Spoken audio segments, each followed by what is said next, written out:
छोड़ दीजिए ससुर जी। अब मैं आपका बर्दाश्त नहीं कर पाऊंगी। बहुत दर्द हो रहा है। बस करिए जितना मर्जी हो। आराम आराम से करिए। आज तो पहला दिन है। जी हाँ दोस्तों, ऐसा ही मेरी बहू मुझे कह रही थी। आज मैं आपको पूरी कहानी बताने जा रहा हूँ। मैंने कोई ज़बरदस्ती नहीं की थी और ना ही मैंने खुद से ही ऐसा कुछ किया, हालत ऐसा बना दिया था। मेरी बहू ने मुझे यह सब करना पड़ा।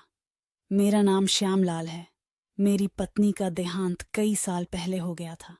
मेरा एक बेटा है जिसकी शादी मैंने जल्द ही कर दी ताकि घर में एक औरत आ जाए।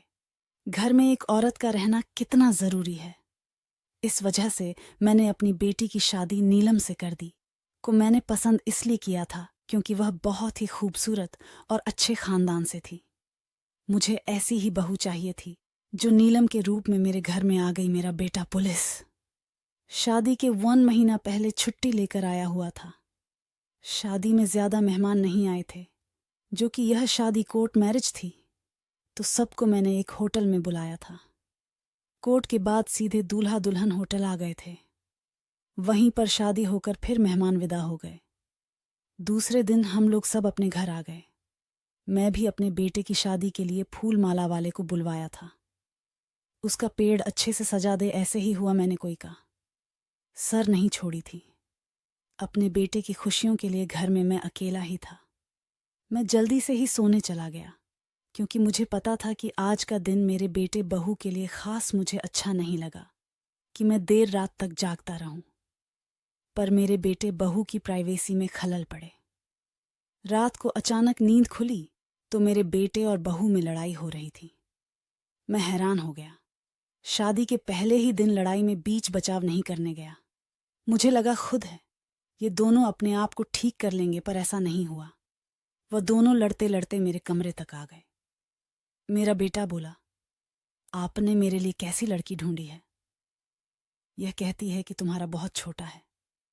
मेरी जिंदगी खराब हो गई। कहती है मुझे कुछ भी नहीं हो रहा। मैं तुम्हारे साथ नहीं रहूंगी। मैं वापस चली जाऊंगी। उस इंसान के साथ मैं कैसे रहूंगी जो मुझे खुश ना कर सके, जब तुम पहले दिन ही मुझे कुछ नहीं कर पा रहे हो तो पूरी जिंदगी क्या करोगे? मैं हैरान हो गया, समझ नहीं आ रहा था मैं क्या बोलूं। मेरा बेटा बहुत गुस्से में था। दोनों एक दूसरे के ऊपर चढ़ा रहे थे। मैं समझ नहीं पा रहा था कि लड़की जो पहली बार बहू बनकर आई है, और उसका यह रूप देखकर मुझे बहुत गुस्सा आने लगा था। मैं अपने बेटे को बोला, सब ठीक हो जाएगा, और बहू को भी बोला, सब ठीक हो जाएगा। आज का दिन ऐसे लड़ाई करने का। तुम दोनों एक दूसरे के लिए नए हो, किस वजह से ऐसी दिक्कत हो रही है। आगे जाकर शायद ऐसी दिक्कत नहीं होगी। मेरी बहू कोई दिक्कत कैसे नहीं होगी, इसका तो खड़ा भी नहीं होता। मैं अपने बेटे को पूछा, क्या बात है बेटा? उसने बोला, पापा मानता हूं, मुझे अभी दिक्कत है।